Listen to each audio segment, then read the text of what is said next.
विवेक जी गुप्ता। मैं यहाँ पर आके बहुत ही ज्यादा प्रफुल्लित हूँ, बहुत ही अच्छा लगा। यहाँ पे अनुपम और उनके father doctor Mahesh Sharma ji, doctor अनुपम और उनकी बहन डॉक्टर रितु, और साथ में यहाँ पे बैठे हुए डॉक्टर साहब ब्यावर से आए हुए हैं। डॉक्टर सिंघल साहब का मैं आभार करता हूँ। यहाँ पे शायद अभी जो महिला महापौर थी वो शायद निकल गए हैं, वो है कमला जी का, और साथ साथ अश्विनी गहलोत जो विधायक यहाँ पे। तो सबसे पहली बात तो ये है कि मैं कार्डियोलॉजिस्ट हूँ और आई एम वेरी हैप्पी कि अनुपम और उनके फादर ने मुझे सोचा कि I should inaugurate this hospital. There is no doubt कि कोई भी हॉस्पिटल हो सेवा का, चाहे वो पेड हो चाहे फ्री हो गवर्नमेंट की तरफ से, लेकिन वो एक तरह की सर्विस होती है। Wherever there is a chance of saving life, it is always a service. And I firmly believe that such centers are really very important for place like Haripur, जहाँ पे आधुनिक सुविधा उपलब्ध अभी तक नहीं हो पाई है। भारत सरकार हो चाहे किसी स्टेट की सरकार हो, हमारे यहाँ प्राइमरी हेल्थ सेंटर्स होते हैं, सरकारी सुविधाएं हैं, लेकिन फॉर सम रीजंस अभी भी पूरे देश में, चाहे उत्तर प्रदेश हो, चाहे दिल्ली का स्टेट हो, चाहे राजस्थान हो, चाहे तमिलनाडु हो, चाहे कर्नाटका हो, साउथ में चले जाए तो, चाहे ईस्ट में चले जाए, वेस्ट बंगाल हो, लेकिन जो सुविधाएं सरकार की तरफ से है वो पूरी तरीके से कोशिश पूरी रहती है, लेकिन उतनी सुविधा हो नहीं पाती है। अगर हम डॉक्टर पेशेंट रिलेशनशिप देखें, रेशियो, तो पूरे भारत में इस समय ये है कि 1000 लोगों में केवल 0.6 डॉक्टर्स हैं। अगर हम देखें अस्पतालों का देखें तो अस्पतालों में बेड्स भी देखा जाए तो उसमें भी अभी कमी है। तो इस तरह के अस्पताल जो कि ओपीडी बेसिस पे इनिशियली है, बाद में इंदौर भी आप लेके आएंगे, बहुत ही ज्यादा यूजफुल रहेंगे और मैं चाहूंगा कि इनका और काम आगे बढ़े। अब तो ये बात हुई। दूसरी बात मैं थोड़ी सी बात करूंगा 3-4 और मिनट के लिए। मैं दिल के बारे में बात करना चाहता हूँ। मैं कार्डियोलॉजिस्ट हूँ। भारत में यंग पॉपुलेशन में खास करके 30, 35, 40, 45, 50 साल के लोगों में भी अब दिल की बीमारियां होने लगी हैं। अब दिल की बीमारी किस तरह की होती है, यहाँ पे आम पब्लिक है, सब लोग समझते हैं। दिल का दौरा सबको पता है, दिल का दौरा होता है, ये क्यों होता है, इसका क्या बचाव है, मैं 4-5 मिनट में आपको बताना चाहूंगा, क्योंकि ये पब्लिक के लिए यूटिलिटी बहुत ज्यादा है। पब्लिक को पता होना चाहिए किस तरह से रोग का इलाज है और किस तरह से बच सकते हैं और क्यों हो रहा है। तो हार्ट एक मस्कुलर पंप होता है। हार्ट एक तरह का मस्कुलर पंप होता है जो पूरे शरीर को ऑक्सीजन सप्लाई करता है।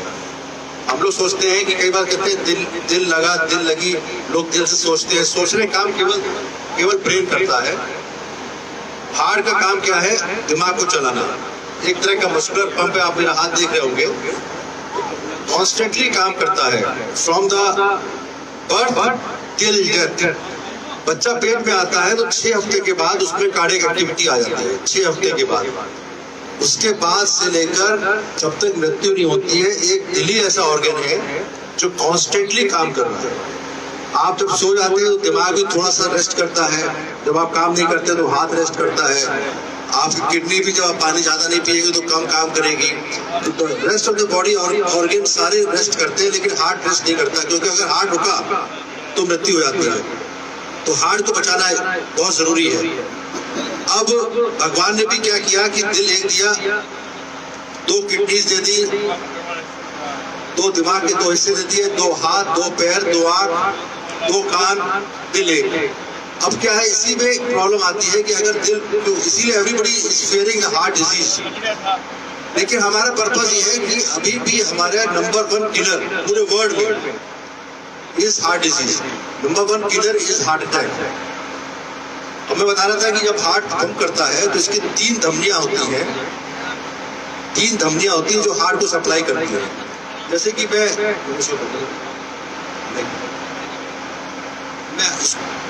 इसको अपने हाथ को दबा रहा हूँ, क्या आप पल्स देखते ना, जो पल्स क्या है, हार्ट की एक्टिविटी दिखाती है। पल्स की हार्ट की एक्टिविटी दिखाती है। अगर हाथ में बंद करते हैं, हार्ट सफेद हो गया, जैसे ही खोला लाल हो गया, हमने कस के कराई दवाई, सफेद हो गया लाल हो गया। तो कहने का मतलब ये है कि हार्ट को खुद की सप्लाई के लिए नसें होती हैं 3, उनको कहते हैं कॉर्नरी आर्टरीज। उन नसों के अंदर जब कोलेस्ट्रॉल जम जाता है तो दिल का दौरा पड़ने की संभावना बढ़ जाती है। जिनको डायबिटीज है, सबको पता है, जिनको डायबिटीज है, जो सिगरेट पीते हैं, smoking, cholesterol, tobacco, high blood pressure, ये सब जो होते हैं दिल के अंदर कोलेस्ट्रॉल जमने की संभावनाओं को बढ़ाते हैं। क्या कर सकते हैं कि ये ना हो? जब कोलेस्ट्रॉल जम जाता है नस के अंदर, जिसकी चौड़ाई केवल 3 मिलीमीटर है, मैं फिर से बताऊंगा, हार्ट की नस की चौड़ाई केवल 3 मिलीमीटर है। 3 मिलीमीटर के अंदर जब कोलेस्ट्रॉल जमता है 70%, तो पेशेंट जब तेजी चलता है, कोई आदमी चलता है तो छाती में दर्द होता है और पसीना आता है। अगर ये 99% ब्लॉक हो जाती है तो दिल का दौरा बनने की संभावना होती है। 100% बंद हुई तो दिल का दौरा। अब दिल के दौरे के 50% लोग अस्पताल नहीं पहुंच पाते। This is very strange. अब कहेंगे 50% लोग अस्पताल क्यों नहीं पहुंच पाते? कि या तो घर पे या रास्ते में मृत्यु हो जाती है।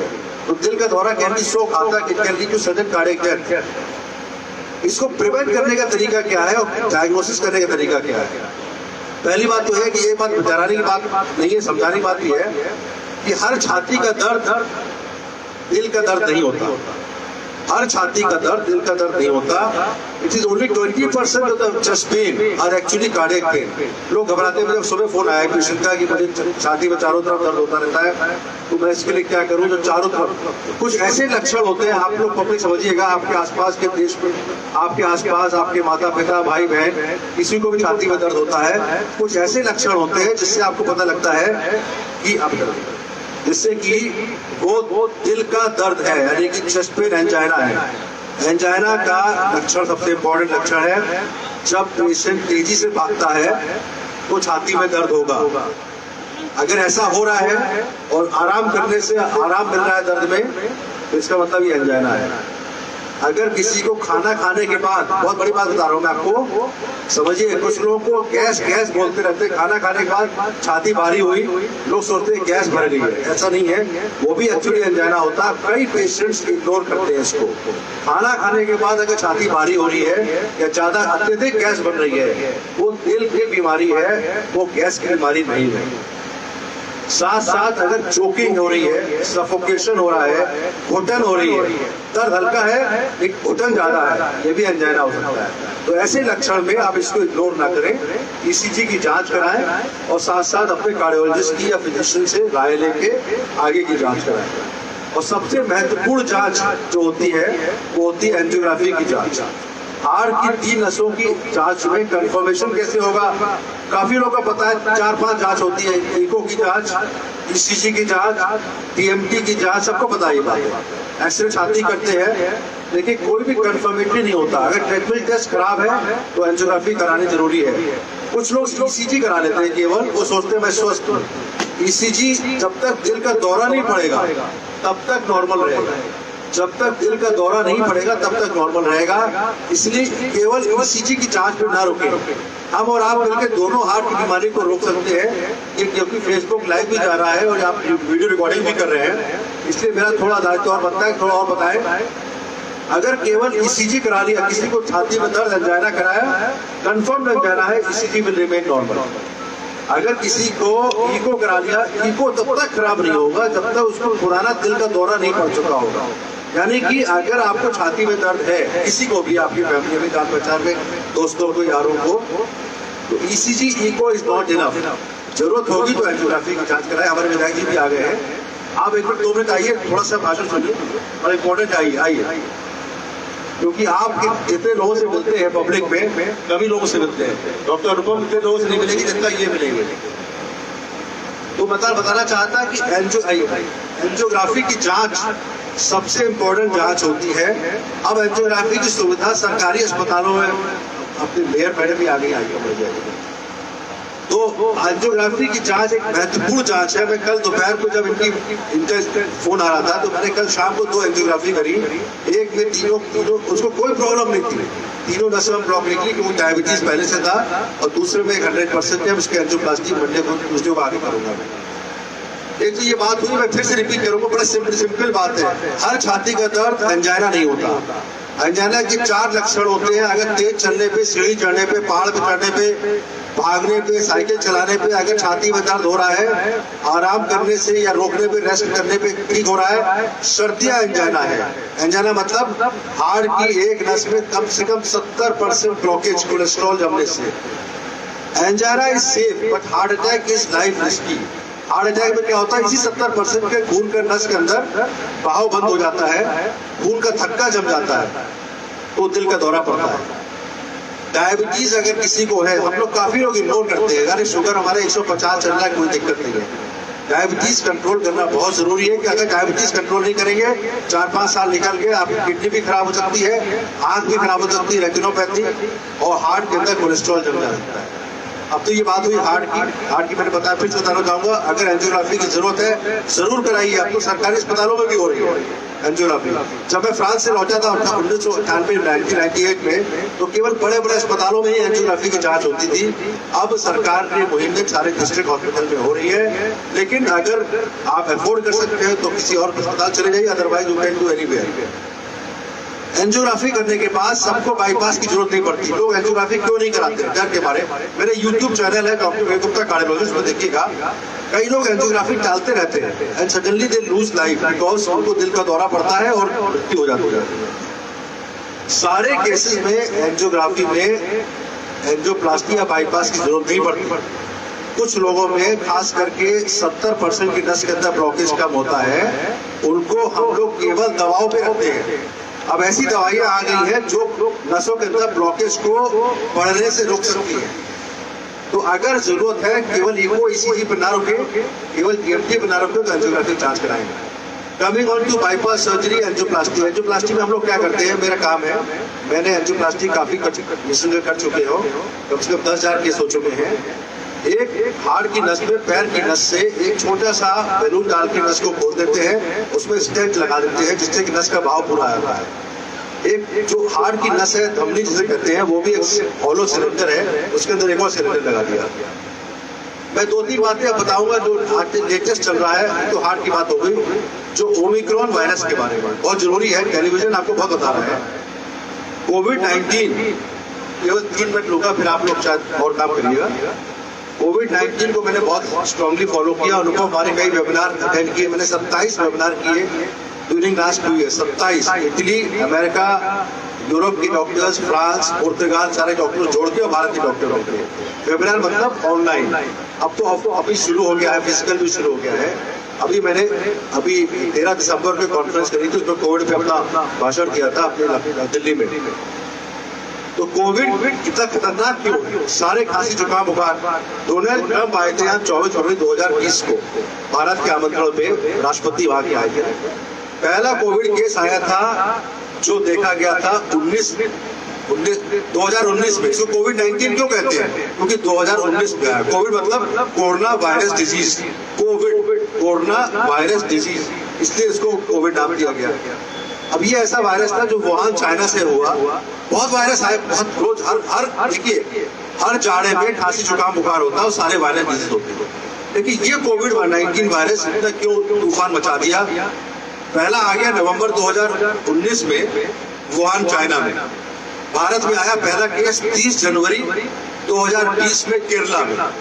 फरवरी में आदरणीय राष्ट्रपति अमेरिका के आने वाले थे, उसको रोका नहीं हम लोग ने, क्योंकि we never took it seriously. मार्च में WHO ने, वर्ल्ड हेल्थ ऑर्गेनाइजेशन, इसको पैंडेमिक घोषित कर दिया। मार्च में 24 मार्च को भारत के प्रधानमंत्री, यशस्वी प्रधानमंत्री नरेंद्र मोदी जी ने लॉकडाउन लगा दिया। सारी बातें आपको पता है, लेकिन थोड़ा याद दिला चाहता हूँ क्यों इम्पोर्टेंट है। 24 मार्च 2020 में लॉकडाउन लगा। 22 मार्च 2020 को एक सेल्फ इम्पोज्ड कर्फ्यू लगाया गया भारत के प्रधानमंत्री जी ने। पिछले साल की बात कर रहा हूँ। उसके बाद अप्रैल, मई, जून तक हमारे लॉकडाउन लगा रहा, क्योंकि केसेस बढ़ रहे थे। जून 1 तारीख जून से अनलॉकडाउन शुरू हुआ और उसके बाद दिवाली आ गई और नया साल आ गया 2021 का। केसेस कम होने शुरू हो गए। हम लोग सोचते थे केस कहाँ चले, तब तक वैक्सीन नहीं थी। पहली वैक्सीन भारत में लगी 16 जनवरी 2021 को, जब प्रधानमंत्री जी ने इनॉग्रेशन किया all India institute of medical sciences में। मैं कई टेलीविजन शो में था उस समय। वैक्सीन हमारे दो तरह की आ गई, लेकिन कब किसी ने सोचा नहीं था कि second wave I. Although some predictions were there, but we were not anticipating ऐसा होगा। बंगाल के इलेक्शन हो गए अप्रैल में, मार्च अप्रैल में। अप्रैल 20 से सेकंड वेव इतनी घातक रूप में आई भारत में कि पूरा भारत का हेल्थ केयर सिस्टम, पूरा पॉपुलेशन, पूरी सरकार हिल गई। हिल इसलिए गई क्योंकि मैं डॉक्टर हूँ, मेरा अपोलो अस्पताल में मेरे 700 बेड, सारे अस्पताल के सारे बेड्स कन्वर्ट कर दिए गए कोविड में। और बेड्स की इतनी किल्लत पूरे भारत में थी, मैं दिल्ली का बता रहा हूँ, जब ऑक्सीजन की कमी भी पड़ गई। हम इसको बातें क्यों रिवाइज कर रहे हैं? क्योंकि हम थर्ड वेव चाहते ना आए। We are fearing third wave, उसके बारे में बताऊंगा। तो अप्रैल, मई, जून, जुलाई तक ये कोविड बहुत बुरी तरीके सेकंड वेव में 4000 पर डे की डेथ हो रही थी। मृत्यु दर आ गया था 4000 per day. 4 lakh per day cases हो रहे थे उस समय, 4 लाख पर डे, जो कि एस्टिमेट थे। हम लोग सोचते उससे ज्यादा ही होंगे, सारे केस पकड़े नहीं जा रहे थे और मृत्यु भी इससे ज्यादा हुई होगी। आज की तारीख में पूरे दुनिया में 27 करोड़, पूरी दुनिया में 27 करोड़ लोगों को कोविड हो चुका है और 53 लाख लोगों की मृत्यु हो चुकी। पूरे देश की बात कर रहा हूँ। अमेरिका में 4 करोड़ लोगों को कोविड हो चुका है और 8 लाख लोगों की मृत्यु हो चुकी है। अमेरिका अकेले में 8 लाख। भारत में 3.5 करोड़ लोगों को कोविड हो चुका है, आज तक की बता रहा हूँ, और मृत्यु हमारे करीब अप्रोक्सीमेटली 4 लाख के आसपास की है। अब हम 4 से 5 लाख, लेकिन हम सोचते हैं कि अमेरिका में अगर मृत्यु 8 लाख हुई है, उनके यहाँ कोविड हुआ है 8 करोड़ लोगों को, हमारे 3.5 करोड़ को हुआ है, सॉरी 5 करोड़ को वहां पे हुआ है और 8 लाख लोगों की मृत्यु हुई है। यहाँ पे 4 करोड़ लोगों को कोविड हुआ है। मृत्यु हमारे केवल जो एस्टिमेशन है वो 4 लाख का है। शायद हमारे मृत्यु के आंकड़े उतने पूरी तरीके से नहीं नापे जा सकते, कोई बात नहीं। अब असली बात यह है कि इतना घातक है कि 53 लाख लोग पूरे विश्व में इस कोविड-19 से डेथ हो चुकी है, मृत्यु हो चुकी है। हमको थर्ड वेव नहीं चाहिए। हमारे देश में वैक्सीनेशन 16 जनवरी 2021 को शुरू हुआ। 2 तरह की वैक्सीन थी, पहले कोविशील्ड और दूसरी थी कोवैक्सीन। कोवैक्सीन भारत ने अपने बनाई, जो पेड वायरस है, और कोविशील्ड है जो स्पाइक प्रोटीन से बनाई गई। वायरस के ऊपर स्पाइक प्रोटीन होता है, उससे फाइजर, मॉडर्ना हमारे अवेलेबल नहीं हो पाई। हमारे तीसरी रशिया की वैक्सीन स्पुतनिक अवेलेबल हो गई। भारत ने वैक्सीन का दर, जिस समय कोविड 2 चल रहा था, वेव 2, उस समय वैक्सीनेशन करीब हो रही थी पर डे करीब 12 लाख पर डे के आसपास चल रहा था। इस समय सिचुएशन ये है कि भारत का वैक्सीन का आंकड़ा बहुत अच्छा हो गया है and we should congratulate people like him and also health care department of the whole country, जिन्होंने इस समय ये हालत है कि 50% of the total eligible population Bharat की 137 करोड़ की आबादी हमारी, 50% of the total eligible population का दोनों वैक्सीन डोज लग चुकी है और 70% लोगों को एक वैक्सीन डोज लग गई है। अभी 30% अभी बाकी है। तो अगर टोटल देखें 140 करोड़ की आबादी में अगर 30% बाकी है तो इस मेक्स अबाउट 40 करोड़। 40 करोड़ लोग ऐसे भी हैं जिनको वैक्सीन नहीं लगी। ये भी बड़ी बात है। भारत की आबादी 140 करोड़, फ्रांस की आबादी इस समय है केवल 8 करोड़, इंग्लैंड की आबादी 7-8 करोड़ है, जर्मनी में 7-8 करोड़ के आसपास वाले हैं सर। भारत के 40 करोड़ पॉपुलेशन अभी वैक्सीनेटेड नहीं है। लेकिन हम पॉजिटिव क्यों हैं? मैं सोचता हूं कि थर्ड वेव जिस हिसाब से प्रेडिक्शन किया जा रहा है उतना नहीं आएगी। कल की या परसों की बात है, डॉक्टर वीके पॉल हमारे दोस्त हैं जो कि नीति आयोग के मेंबर हैं, उन्होंने प्रेडिक्शन किया है कि थर्ड वेव आ सकती है ओमिक्रॉन से और 14 लाख से 15 लाख पर डे केसेस होंगे। जो वर्स्ट हिट था जिस समय कोविड 2, उसमें 4 लाख पर डे केसेस हो रहे थे, 4 lakh, and we were very fearing.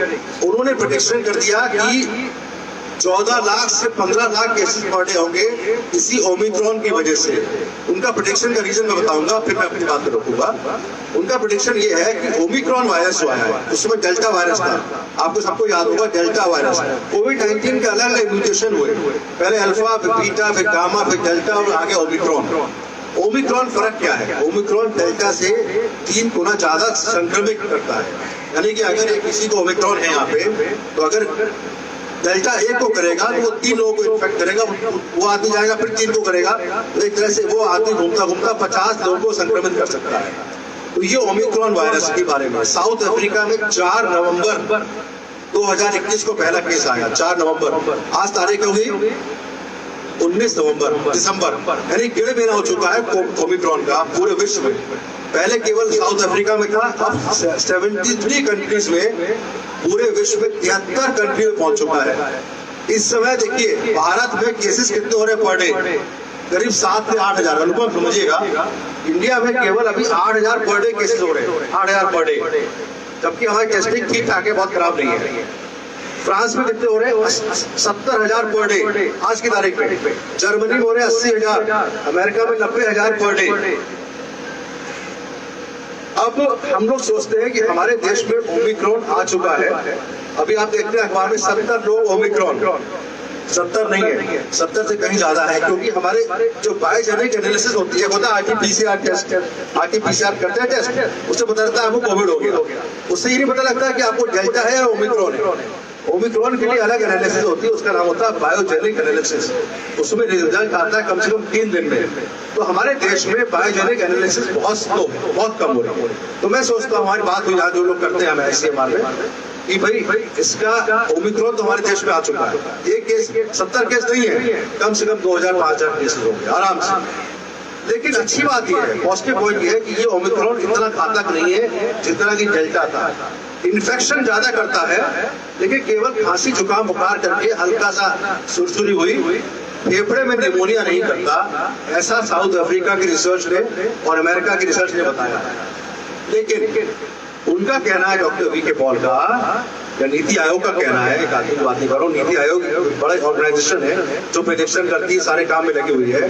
NITI Aayog का कहना है कि क्योंकि ओमिक्रॉन डेल्टा से 3 गुना ज्यादा संक्रमित करता है, तो केसेस बहुत बढ़ेंगे।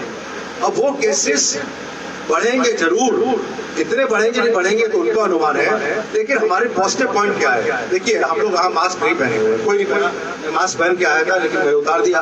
प्रोग्राम चलता है, फोटो खिंचवाने का मन करता है, शादियां होती है, फोटो खिंचती है, मास्क लोग उतार देते हैं, एक दूसरे को देख के भी उतार देते हैं। सोशल डिस्टेंसिंग पॉसिबल नहीं है। अभी हम लोग भीड़ भाड़ में चल के आए हैं, तो हम लोग SMS कहते हैं ना, सोशल डिस्टेंसिंग, मास्क और सैनिटाइजेशन। सैनिटाइजर कितनी बार करेंगे? हॉस्पिटल में मैं करता हूँ, लेकिन आप पब्लिक कितनी बार करेंगे? तो एक ही चीज है जो बचा रही है भारत को, वो बता रही है कि भारत की 140 करोड़ की आबादी में कम से कम 70% और 80% लोगों को इन्फेक्शन हो चुका है। मैं दोनों बातें करूंगा, डराने की बात नहीं करके, पॉजिटिव बातें भी करूंगा, नेगेटिव बातें भी करूंगा। अगर 80% पॉपुलेशन को इन्फेक्शन हो चुका है, तो खुद की एक इम्यूनिटी होती है बॉडी के अंदर, जो एंटीबॉडी के अलावा B सेल और T सेल सेलुलर इम्यूनिटी होती है, जो आपको बचा के रखेगी। लेकिन अभी भी हमको क्या है, हमारा अभी एक कल डिस्कशन होता है, मैं न्यूज एक्स में था 5 से 5:30, न्यूज एक्स टेलीविजन चैनल है इंग्लिश का, तो उसमें डिस्कशन ये होता है कि अगर डॉक्टर पॉल ये कह रहे हैं या नीति आयोग कह रहा है, तो आपकी क्या सोच है? मेरी सोच ये है कि हमारे देश में 80% पॉपुलेशन को इन्फेक्शन हो चुका है, 70% लोगों को फर्स्ट डोज लग चुकी है, 50% लोगों को सेकेंड डोज भी लग चुकी है। तो हमारे यहाँ शायद थर्ड वेव ना आए, ये भगवान से मैं प्रार्थना करता हूँ, हमें सोचता भी है। लेकिन हमको अपने गार्ड को लोअर नहीं करना पड़ेगा। यहाँ पे इस तरह के प्रोग्राम में तो आप मास्क नहीं लगाएं, लेकिन कोशिश करिए कि मास्क लगा के रखें, नाक के ऊपर दूसरे से लगवाएं, क्योंकि मास्क ही आपको बचा सकता है अगर कोई संक्रमित हो रहा है। अगर और कोई तरीका ही नहीं है। बाकी वैक्सीनेशन सरकार कर रही है, आप सबको वैक्सीनेशन कराने में। एक बात आप ही बूस्टर डोज की, जैसे ये भी हेल्थ केयर वर्कर है, मैं हेल्थ केयर वर्कर हूँ, ये भी डॉक्टर साहब है, आप और आप ही your front line worker, health care worker, आप तो मेरे हैं, लेकिन पब्लिक से मिलते जाता है। उनको बूस्टर डोज अभी सरकार ने ये निर्णय नहीं लिया है। क्यों नहीं लिया ये मुझे समझ नहीं आ रहा। खुद personally I very much not say disturb, but I will say कि आई एम कंसर्न्ड कि बूस्टर डोज का क्या होता है। जब हम वैक्सीन लगाते हैं, जैसे मैंने फरवरी में लगाई सेकेंड डोज, आपने भी शायद मार्च के आसपास लगा ली, कब लगाई थी आपने? मार्च में। इनकी मार्च से सेकेंड डोज होगी, मेरी फरवरी के एंड में हो गई, आप ही का हुई थी डॉक्टर चिन्मय, जुलाई सेकेंड डोज, तो यू हैव टाइम। तो जो 6 महीने के बाद सेकेंड डोज लगने के 6 महीने बाद बॉडी के अंदर जो वैक्सीन से एंटीबॉडी बनती है, वो धीरे धीरे कर खत्म हो जाती है। ये डेटा है। अगर 6 महीने में एंटीबॉडी खत्म होगी तो you are as good as unprotected, ये वैक्सीन लगी नहीं। उनको बूस्टर डोज लगा देंगे, यानी तीसरी डोज, बूस्टर थर्ड डोज, पहली dose second dose after 84 days तो कोविशील्ड, कोवैक्सीन के लिए 1 महीने बाद, उसके बाद बूस्टर डोज लगानी चाहिए। तो भारत की सरकार ने अभी निर्णय नहीं ले पाए हैं, इसका कारण मुझे पता नहीं है, जबकि वैक्सीन अवेलेबल है। वो कह रहे हैं WHO जब कहेगी तब करेंगे। फ्रांस में बूस्टर डोज लग रही है, अमेरिका में लग रही है, इंग्लैंड में लग रही है, बेल्जियम में लग रही है, पूरे यूरोप में बूस्टर डोज लग रही है, लेकिन हमारे अभी नहीं आई है। तो मैं कहूंगा कि अभी इसके माध्यम से मैं कहूंगा कि भारत सरकार जल्दी निर्णय ले कि बूस्टर डोज लगाया जाए। बाकी सब अच्छा है, ऑल इज वेल, लेकिन मास्क जरूर पहने। तो 3 बातें मैंने बताई, हार्ट की बीमारी से कैसे बचे, जरूरत हो तो एंजियोग्राफी करें, वो हमेशा ये लगाए जिसको वैक्सीन नहीं लगी है वो, और थर्ड वेव ना आए, भगवान से प्रार्थना अभी गणेश जी की हम लोगों ने पूजा करी है, थर्ड वेव ना आए। लेकिन इसके लिए अपने को इतना आश्वस्त ना करें कि मास्क ना पहने, कोशिश करें मास्क पहने। लेकिन जब मैं कह रहा हूँ कि मुझे पहनना चाहिए था, लेकिन फिर भी कोशिश करी और जगह जहां तक हो सके। जब जनवरी निकल जाने दीजिए, फरवरी तक सब कुछ ठीक हो जाएगा। जो भी आशंका है वो जनवरी तक की है, दिसंबर चल ही रहा है, 2 महीने की बात और है। उसके बाद वैक्सीनेशन और शुरू होता रहेगा। तो ये this disease will finish off. ये कोरोना खत्म कब हो रहा है? देखिए आप लोग तो कोरोना खत्म कब होगा? 2 साल तो हो गए, 2.5 साल, 2.25 साल। कोरोना धीरे धीरे करके एंडेमिक हो जाएगा। पूरी पॉपुलेशन भारत की 140 करोड़ को धीरे धीरे करके इन्फेक्शन दे देगा, लॉन्ग टर्म इम्यूनिटी आ जाएगी। तो एक छोटा मोटा एंडेमिक बन के खांसी जुकाम बुखार करके चलता रहेगा, फिर खत्म हो जाएगा। This is my thought process. और इसके साथ मैं आपको बहुत बहुत धन्यवाद दूंगा अपने डॉक्टर महेश शर्मा जी, अविनाश गहलोत साहब। अच्छा, गहलोत साहब हमारे जो आपके मुख्यमंत्री हैं, हमारे बहुत निकट ही संबंधी है, अशोक गहलोत साहब, और डॉक्टर अनुपम को, और बाकी यहाँ पे जितने लोग बैठे हैं कि आपने थोड़ा सा मेरा भाषण सुना, मैं कुछ की बात करना चाह रहा था तो बता दिया कि आप लोग डरे ना, लेकिन मैं कोशिश करें कि अपने को बचा लेगा। Thank you very much. बहुत बहुत साधुवाद, धन्यवाद। हम बड़े सौभाग्यशाली हैं कि आपने जो हमें विशेष जानकारियां दी, जो महत्वपूर्ण जानकारी दी, और हमें ऐसा महसूस हो रहा है कि आप डॉक्टर होते हुए हम सारे जनरेशन को एक कंपाउंडर बना के रख दिया। इतनी महत्वपूर्ण जानकारी दी, आपके लिए बहुत बहुत साधुवाद और धन्यवाद। अब मैं निवेदन करूंगा डॉक्टर महेंद्र जी शर्मा साहब से, सबका आभार व्यक्त करें संक्षिप्त शब्दों में। मैं भी चलता हूँ। आप सभी का साधुवाद।